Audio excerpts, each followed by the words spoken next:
পুরুষ কিসে আটকায়? কেউ বলে রূপে, কেউ বলে গুণে, আবার কেউ বলে রূপবতী চাইতে ভাগ্যবতী হওয়া জরুরি। আবার কখনো কখনো তো এটাও শোনা যায় যে পুরুষ মায়ায় আটকায়। আসলে পুরুষ আটকায় কিসে? এক দেশের এক রাজা ছিল। তার এত ধন সম্পত্তি থাকা সত্ত্বেও তার জীবনে মনে হচ্ছে ভালোবাসার অভাব। তাকে একা একা বোধ হচ্ছে। তাই সে আর এক দেশের এক রাজকন্যাকে বিয়ে করে আনলো। বিয়ে করে আনার পরও তার মনে হচ্ছে তার জীবনে ভালোবাসার অভাব।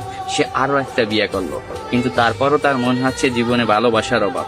ভালোবাসার অভাব মিটাতে যাইয়ে একটা না, দুইটা না, তিনটা না, সে 9টা দেশের রাজকন্যাকে বিয়ে করলো। তার এখন 9টা বউ। তারপরও তার মনে হচ্ছে জীবনে ভালোবাসার অভাব। এট লাস্ট সে তার প্রধান দাসীর প্রেমে পড়ে গেছে। 9টা বউ থাকা সত্ত্বেও রাজা যখন দাসীর প্রেমে পড়ে গেল, এটা সমাজ মায়া নিল না। তার বউরা তো একেবারেই নিল না। তার বউরা রাজাকে প্রশ্ন করলো, এমন কি জিনিস আমাদের ভিতরে নাই যেটা ওই দাসীর ভিতরে আছে? আপনার যদি বউ দরকার হয়, আপনি অন্য কোনো রাজার মেয়েকে বিয়ে করবেন, আপনি দাসীকে কেন বিয়ে করবেন? তখন রাজা বলল, 9টা বউ থাকা সত্ত্বে আমি রাজা হইয়া দাসীর কেন প্রেমে পড়লাম, এটা শুধু আমি তোমাকে না, পুরো বিশ্বকে দেখাবো। এটার জন্য আমি কালকে বড় একটা অনুষ্ঠানের আয়োজন করা হবো। ওই অনুষ্ঠানে আমি প্রমাণ করাই দেব আমি রাজা হইয়া কেন দাসীর প্রেমে পড়লাম। পরের দিনকে একটা বড় অনুষ্ঠানের আয়োজন করা হলো। ওই অনুষ্ঠানে 10টা থালা ছিল। 10টা থালা 10 রকমের সম্পদ দিয়ে ভরপুর ছিল। কোনোটায় টাকা, কোনোটায় সোনা, রূপা, হীরা, মুক্তা ইত্যাদি ইত্যাদি দিয়ে 10টা থালা ভরপুর করা হয়েছে।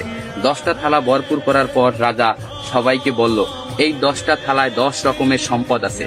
আমার 9 জন বউ এবং আমি যাকে ভালোবাসি আমার দাসী, এই টোটাল 10 জন, যে যে থালাটা ধরতে পারবে সেই থালার সম্পদ তার। এই কথা শোনার সাথে সাথে তার যে 9টা বউ ছিল দৌড়াইয়া যাইয়া এক একজনে এক একটা থালা ধরলো, কিন্তু তার যে দাসী সে দাঁড়াই ছিল, সে কোনো প্রকার থালা ধরলো না।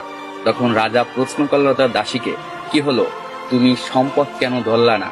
আমি তো বইলাই দিছিলাম যে যে যে থালা ধরতে পারবে সেই থালার সম্পদ তার। তখন দাসী বলল, কে বললো আমি ধরি নাই? আমি তো আমার সম্পদ ধইরেই দাঁড়াই রয়েছি। রাজামশাই, আপনি ভালো করে তাকাই দেখেন, আপনার জামা আমার হাতে ধরা। আমি আপনার জামা দইরা বইছি। আমার কোনো ধন সম্পদ চাই না, আমি আপনাকে চাই। আমি যদি আপনাকে পাই, এরকম ধন সম্পদের আমার অভাব হবে না। আমি কিছুই চাই না, শুধু আপনাকেই চাই। আমি তাই আপনার জামা দইরা দাঁড়াই রয়েছি। তখন রাজা অস্ত হাসিতে হাইসা পড়লো এবং সবাইকে বলল, দেখো রাজদরবারবাসীরা, তোমরা সবাই দেখো, রাজার 9টা বউ থাকা সত্ত্বেও রাজা কেন দাসীর প্রেমে পড়ছিল। আসলে পুরুষ কখনো টাকা, পয়সা, রূপ, যৌবনের মায়ায় পড়ে না। পুরুষ আটকে যায় নিঃস্বার্থ ভালোবাসা। পুরুষ তাই নিঃস্বার্থ ভালোবাসা। পুরুষকে যে নিঃস্বার্থ ভালোবাসবে, পুরুষ তারই হবে, শুধুই তার।